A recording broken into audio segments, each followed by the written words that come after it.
happened to you that you were absent in class for several days, and when you come back, you don't know what the class is talking about? You know, the lessons that you skip are actually important to understanding the lesson on that day. So you're scratching your head, what is this? I don't understand a thing. You know, it's the same with Revelations, right? You can't skip. We've been through that already. Welcome to day 5 of our daily Bible devotions. This is our last meditation on the book of Revelations. And remember, I've been mentioning progressive revelation for the past 2 days. How I compared it to weights and how you can skip. That's very important because let us not try to really grasp and understand this single book without understanding first the 65 books that came before it. This 66th book only makes sense once you have the context of the 65 books that comes before it. So what happens when you skip? Well, you can't. Or if you force it, like weights, or if it's a heavy dumbbell, if you try to lift it or actually put it on top of you, but you really can't bear the weight, you know, it will crush you. The Revelation is a book of symbols. There are so many symbols, and people lose their mind sometimes understanding the symbols, especially it's a prophetic book, so it refers not only to things past, although the past is actually the context where it builds upon. Revelation speaks of many things that will happen in the future for the second coming of Jesus. Jesus hasn't returned yet, and Christians believe that will happen in the future. It will happen soon. So it's trying to understand symbols that not only refers to the past, but symbols that refers to the future. If that is not difficult enough, that is even more difficult if you haven't read the first 65 books of the Bible. You know, and since it's a book of symbols, I mentioned already yesterday that Jesus is symbolized as the Lamb. All the references about the Lamb, the sacrificial Lamb, pure, unblemished, that is Jesus. That is the symbolism for Jesus in the book of Revelation. In Revelations, we will understand that once the Lamb returns, it's time for the Lamb to conquer. You know, the Bible presented Jesus as the Word through whom God spoke everything into existence. You know, the Bible tells us how everything was created by God in the book of Genesis. This creation, God spoke creation into existence. This creation, it's supposed to be beautiful and holy, but this became ugly.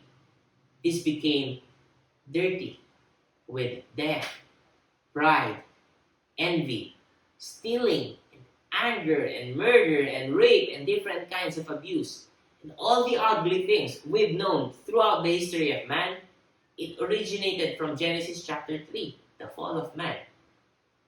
But this fallen history, this history of mankind that we know, you know, I teach history, right? So many wars, so many battles, and as if all those are not enough, you have World War I, World War II. I mean, we think we are at peace because there are no more wars, but look at the world. Look at what's happening to certain countries right now. This is not the story that God wants for us. And Jesus came down from heaven.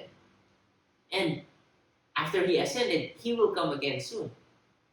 And God has these plans to reclaim the story and how it's meant to be, to reclaim history, because we have put so much dirt, we have put so much blood in the history of mankind.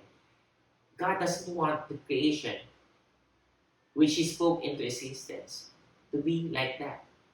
And that is why Jesus was sent.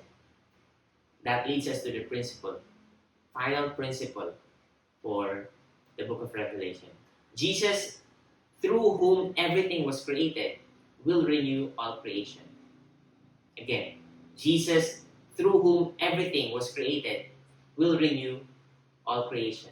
You know, as I am writing this, an old friend texted me about the passing of her father.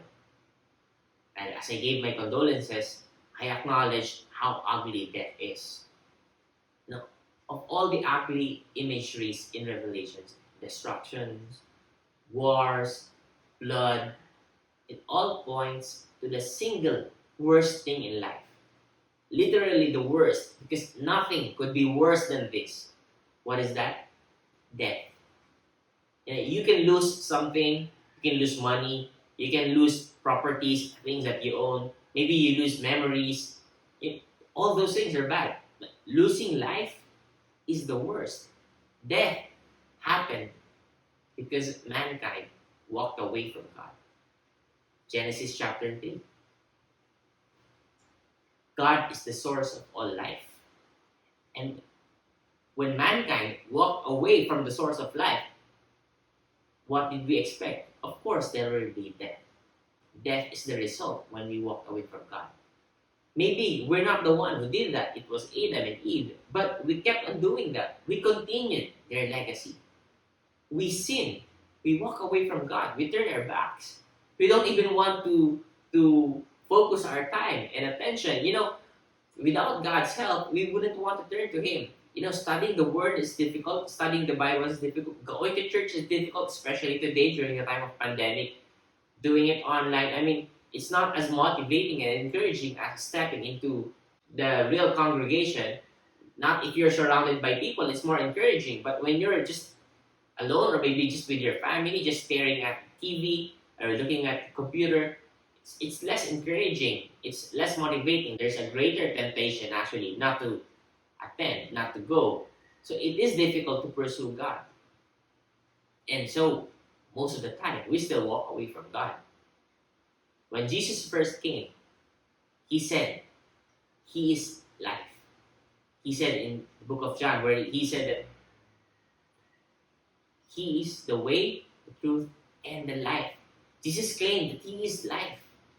Because we already established that Jesus is God. And then, when Jesus said that He is life, He stretched out His hands for you and for me. Let me give you an advice. Don't walk away from life. Don't. Walk towards God. Walk with Jesus. That has been the invitation for the whole Bible. That is the invitation I am extending to you now. If you need help, you can message me. I will help you. But no matter how difficult it is, pursue it. Pursue God, pursue Jesus, walk with Him. No matter what the cost, it's all worth it.